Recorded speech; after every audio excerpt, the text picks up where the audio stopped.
नमस्कार, निर्मल light 85 YouTube channel में आप सबका स्वागत है।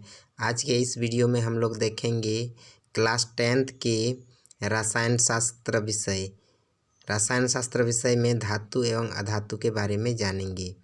तो चलिए ज़्यादा देर न करके वीडियो को स्टार्ट करते हैं।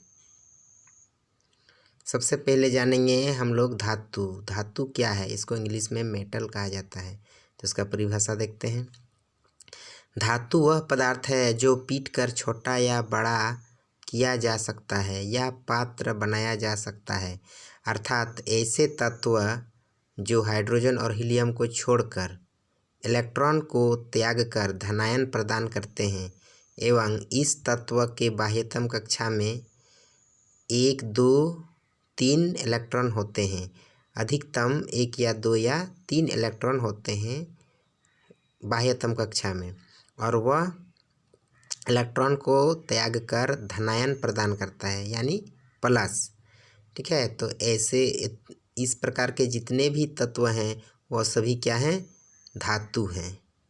ठीक, अब जानते हैं धातु का भौतिक गुणधर्म, है ना। पहला है चमक। धातुओं की सतह मुख्यतः चमकदार होती है। धातुओं की सतह कैसी होती है?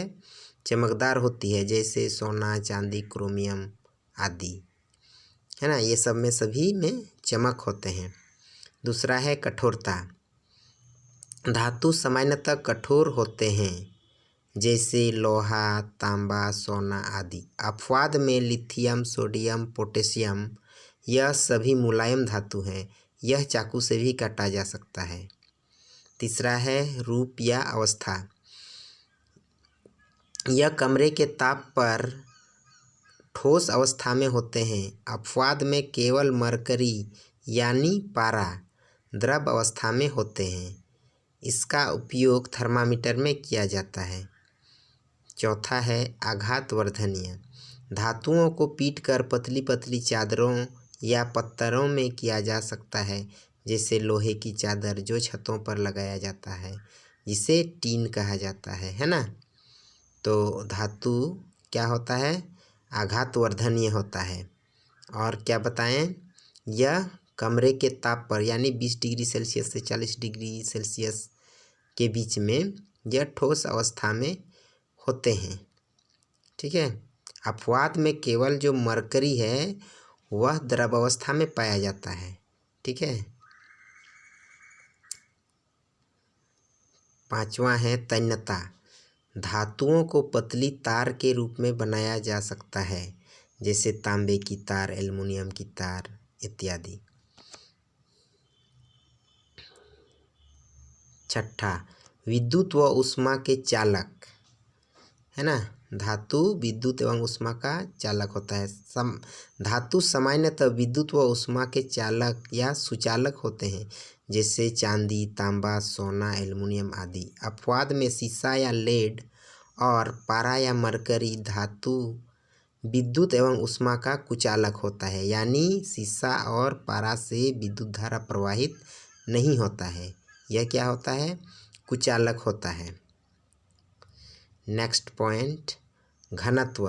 सामान्यतः धातुओं का घनत्व और गलनांक अधिक या उच्च होता है, लेकिन अपवाद में सोडियम, पोटेशियम एवं लिथियम का घनत्व कम होता है। नेक्स्ट पॉइंट है ध्वनिक या सोनोरस। धातु कठोर सतह से टकराने पर आवाज़ उत्पन्न करते हैं, जैसे लोहे को पीटने से, साइकिल की घंटी आदि, है ना। यह क्या होता है? आवाज़ उत्पन्न करते हैं। लोहे को जब पीटते हैं तो आवाज़ उत्पन्न होता है। घंटी भी बजाते हैं साइकिल का, तो उससे भी आवाज़ उत्पन्न होता है। नेक्स्ट है ऑक्साइड। धातुओं का ऑक्साइड या धात्विक ऑक्साइड क्षारक प्रवृत्ति की होती है, जैसे मैग्नीशियम ऑक्साइड, है ना, कैल्शियम ऑक्साइड आदि। यह कैसी प्रवृत्ति की होती है? धातु क्षारक प्रवृत्ति की होती है। अब हम लोग देखेंगे अधातु। तो सबसे पहले इसका परिभाषा जानते हैं। इसको इंग्लिश में नॉन मेटल्स बोलते हैं। अधातु वह पदार्थ है जो पीटने से टूट जाता है या चूर चूर हो जाता है, अर्थात ऐसे तत्व जो इलेक्ट्रॉन को ग्रहण कर ऋणायन प्रदान करते हैं उसे अधातु कहा जाता है, जैसे क्लोरीन, ऑक्सीजन आदि। अभी तक 22 तत्व अधातु के श्रेणी में आता है। ठीक है, अब देखते हैं अधातु गैसीय अवस्था में कौन कौन से अधातु है जो गैसीय अवस्था में पाया जाता है। तो hydrogen, oxygen, nitrogen, chlorine, fluorine, helium, neon, argon, krypton, xenon और रेडान, यह सभी गैसीय अवस्था में पाया जाता है। यह सभी अधातु किस अवस्था में पाया जाता है? गैसीय अवस्था में पाया जाता है। और यह जो रेड लाइन लगा हुआ है यह सभी अक्रिय गैस है, यानी यह किसी तत्व से क्रिया नहीं करता है, यह अकेलापन में ही रहता है ना, जैसे helium, neon, argon, krypton, xenon और रेडान। ठीक है, यह अक्रिय गैस है। नेक्स्ट है अधातु ठोस अवस्था में कौन कौन सा अधातु ठोस अवस्था में होते हैं।